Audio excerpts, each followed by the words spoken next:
Now, good morning, everybody. Now, I will start the case of Sharp Eye Jewelers. You have completed your half yearly examination. Now, we will start with the second term examination, that is the final examination. The chapters which will be coming in the final examination. Now, first, I have started with the literature portion. That is, I have taken out the chapter that is Case of Sharp Eye Dwellers. It is written by Nicholas Bentley. Now we will be studying, it is a little of detective one. Some crime has been occurred and then the culprit is found. Now let us start with the chapter.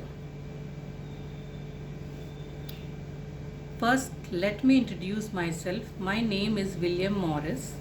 I am very ordinary man, except that I use my eyes and my common sense more than most of the people do. My hobby is perhaps a little out of the ordinary.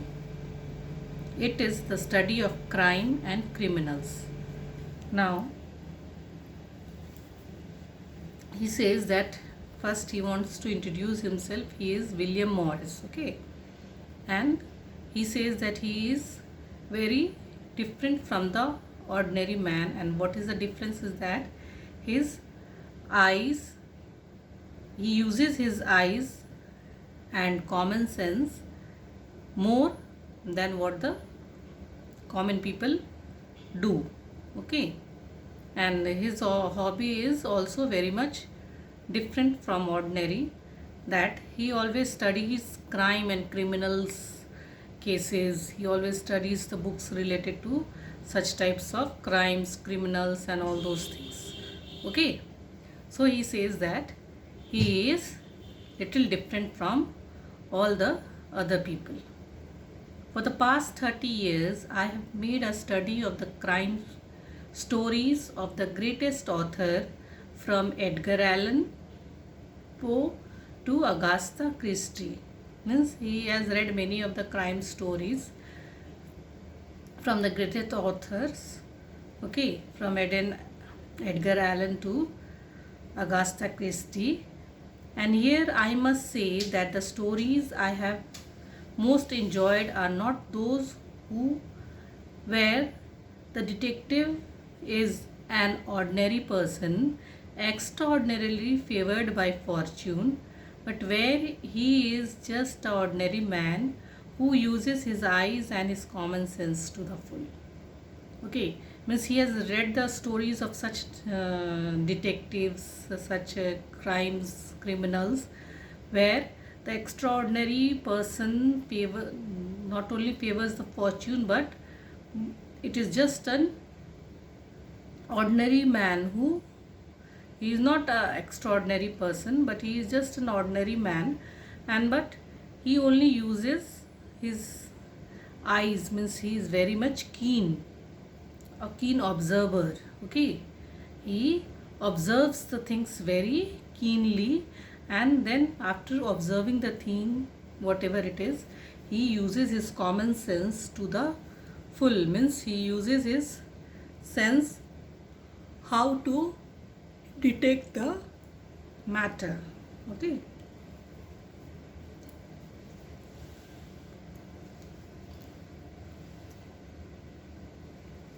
I love to watch people. Now, what are his hobbies? You see, he loves to watch people. Means it is his favorite hobby that he watches the people unnecessarily. Some men love to watch the behavior of birds, others the behavior of fish, but I love to watch how men and women behave, okay? Means many other people have the habit of watching the bird or watching the behavior of the fish, but his hobby means he loved to watch how men and women behave, means how a person behaves, what a person is doing, how he is acting, what he is doing now. His habit was to just have a watch on any of the human being. I have the habit of observing everything they do, means the way they walk, speak, and pray, what they eat, read, wear, and wish for. Nothing ever escapes my sharp eye. Of course, you cannot learn much from one fact, but if you put two or more facts together, you can learn a great deal. I admit that I am only guessing at the truth and that my guesses may be wrong. All the same, it is an interesting pastime and I thoroughly enjoy it. Okay. Now he says that he, through his sharp eye, he watches the human being, how they walk, how what they speak, how they pray, they eat, they read, where, or they are wishing for, means nothing escapes from his eyes. Okay, and he keenly watch the person, and he says that by one fact you can't judge a people, but when you put two or three of the facts together, you can get a great deal of that thing, isn't it? That what you guess may be wrong also.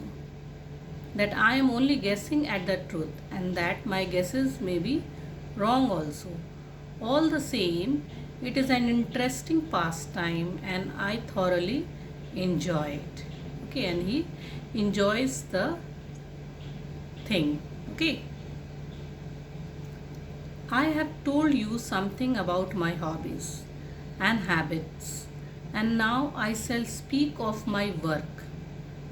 Okay, I am a jeweler, and more accurately, a jeweler's assistant. Okay, he says that he is a jeweler, or you can say a jeweler's assistant he is. This may not strike you as anything important or unusual, but when I tell you that I am working for Regner, I am sure that you will be impressed. Means he is not working in an ordinary jeweler shop. He is working in Regner's. It is a famous name. Okay. Then everyone knows Regner's, which is famous for antique jewelry that it sells at prices that only the very rich can afford. Miss Regner's are such shops which sells a very antique pieces of jewelry. Okay, and only such rich people can afford such prices of the Regner's. Our principal customers are millionaires, oil kings, film stars, heroes out of football field, and people of that class. Means who comes in his shop? A millionaire. Who is millionaire, or who is the king of oils, or any other film stars, or any hero from the football and all those such type of people come to the shop. It is not an ordinary jewelry shop. Okay. The jewels we sell are never less than 300 years old. Means whatever jewels he said they all sell is not never less than 300 years old. Means such an antique piece they all used to sell. So you can think that what prices it must be there. Some of them have a romantic history. Many have once been the gift of a prince of some reigning beauty of his time. Okay, means such and such items were kept over there who were the gifts of some old princes or prince. The first thing I do when I get to work in the morning is to put in the window some pieces of jewelry which are always kept in the safe overnight. I was doing this on that eventful day when I noticed a young woman standing in front of the shop on the opposite side of the street. Now, one morning, what he did, he was just keeping the some of the jewelries on the window safe where these all were supposed to be kept each and every morning. Okay, and he watched a woman who was standing in the front of the shop on the opposite side. Okay, her eyes were fixed on the display in the shop window, and she stood there all the same. Means her eyes was fixed over there, whatever was being displayed on the shop window, and she was standing over there all the time. Okay, it took me to arrange our display quite 15 or 20 minutes, and what do you think she was staring at? Well, the shop is an undertaker means a shop where those or things are being prepared for the dead bodies for cremation. Okay, such type of shop was there where the lady was standing and keenly watching. Okay, and in the window there was nothing but two urns for holding the ashes of the dead and some photographs of gravestones. So, what was kept over there? Only the two urns were there, two pots were there, okay, to carry the ashes of the dead body, and some photographs were there of the gravestone. Okay, her interest in such things struck me as very strange. Okay, means when she was looking at those all things, he was noticing her. The thought crossed my mind that someone dear to her had died, maybe, but she was not wearing black or any other sign of mourning. She was in fact wearing a bright yellow coat with a vivid zigzag pattern running all over it and yellow sandals. Means he says that someone might be dear has been lost, but when he saw that no, she was wearing a very zigzag color, bright yellow color coat, that means that it is not very true that whatever she is standing, it shows any sign of mourning. Okay, or any sign of sorrow. Mourning means sorrow.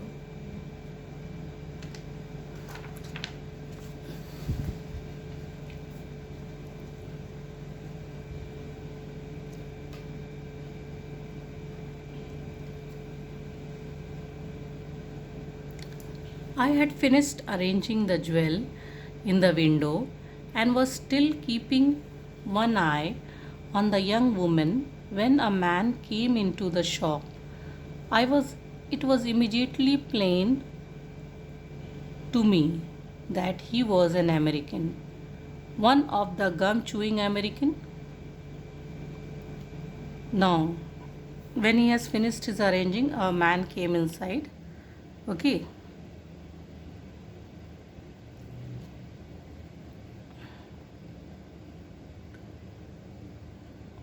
and he could recognize that the man is a American because he had the habit of chewing gums. An American is the easiest of all to pick up, means he can count out the American very easily. There is his haircut, his tie in so many bright colors, and then so often you find him chewing gums. Okay, chewing that dreadful chewing gums. He was a big, strong built man with a red face that showed he drank more than was good for him. His suit was a darkish grey, but his tie was a mixture of exceedingly bright color. I took him to be about 35 years old. Now the that is William Morris, he counted him and he thought that he might be 35 years old and he was a American. Good morning, sir, I said. May I help you? Well, he said, rolling the gum round his mouth and speaking with a strong Yankee accent, I would like to look at some rings. He said that I wanted to see some ring. Certainly, sir. Is there any particular kind you have in mind? I guess not, he said. Just show me some. I opened the safe and took out a tray of rings to show him and to get some idea of what he wanted. He picked out 2 or 3 of them and asked the price of them. I noticed that he was a left-handed man. It was clear that he knew nothing at all about precious stones and the nature of their settings. The price was the measure by which he judges them.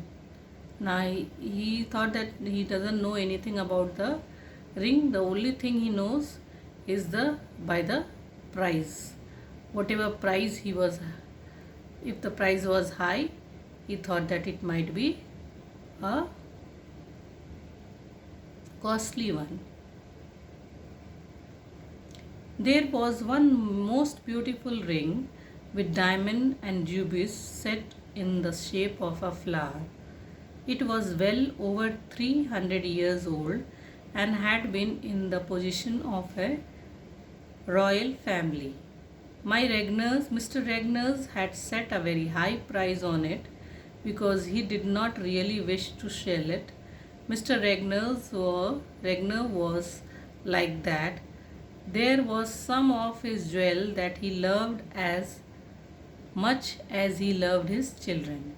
So there was one ring which was having a flower shape and it was about 300 years old, and Regner had put a very high price because he don't wanted to sell that jewelry. Okay, because he kept the high price for some of the jewelry which he doesn't wanted to sell. Okay.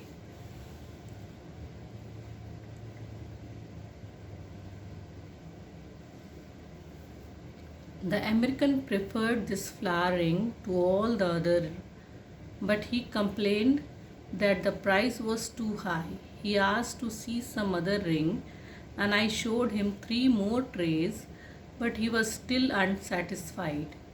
His eye then fell on the 4th tray, which was still inside the safe, whose door I had left open. Okay, so all the 3 he has shown, and then he wanted to see the last one. I guessed I better take a look at those as well, he said. I turned to take the tray out of the safe and then turned quickly back again to put the tray on the counter. It was then that I saw that the diamond and ruby ring had disappeared. At that very moment, he saw that the one of the ring, that is the diamond and ruby ring, has been disappeared. I made a sign to Mrs. Kind, another assistant, and she came and stood beside me.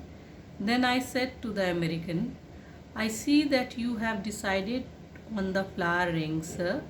If you will kindly hand it to me, I will find a suitable box for it. Okay, so that ring has been disappeared. So he asked that if you will give me that ring, he will have a box for it. I held out my hand for the ring. I haven't decided on anything yet. The American said, I am not the one who is going to decide. I am just picking out 2 or 3 rings for my wife to choose from. She will be coming in the latter this morning to make her choice. Okay. He says that he has only just will be choosing some of the ring for his wife, and she will be coming and she will be deciding which ring to take. But the flower ring, where is it? I asked in dismay. Then I turned to Mrs. Kind. Will you please ask Mr. Regner to come here? I said. I came out from my side of the counter and began searching for the ring. The American joined in the search, and so did Mr. Regner and Mrs. Kind. I could see that Mr. Regner was most upset, but he was doing his best to keep calm. Okay, since the ring has been lost, so Mr. Regner was finding it out as well as all of them. Then Mrs. Kind said,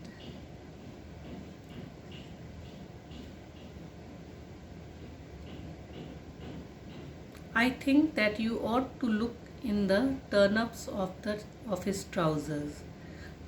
The suggestion was a reasonable one. It is quite easy for something small to drop in the turn-ups of the trousers leg. Mrs. Kind, who is a very kind person, meant him no harm, but he turned on her with a very ugly look. His face turned even redder than before, and I noticed that he had stopped chewing. His jaw moved as if he were a fierce dog ready to bite. It was a dangerous moment, and I felt afraid. But Mrs. Kind stood there perfectly calm. Then the American bent down and felt round his turnips, and I helped him too, but there was nothing there. So, nowhere the ring was found. The American laughed. I suppose you are thinking that I have stolen it, he said.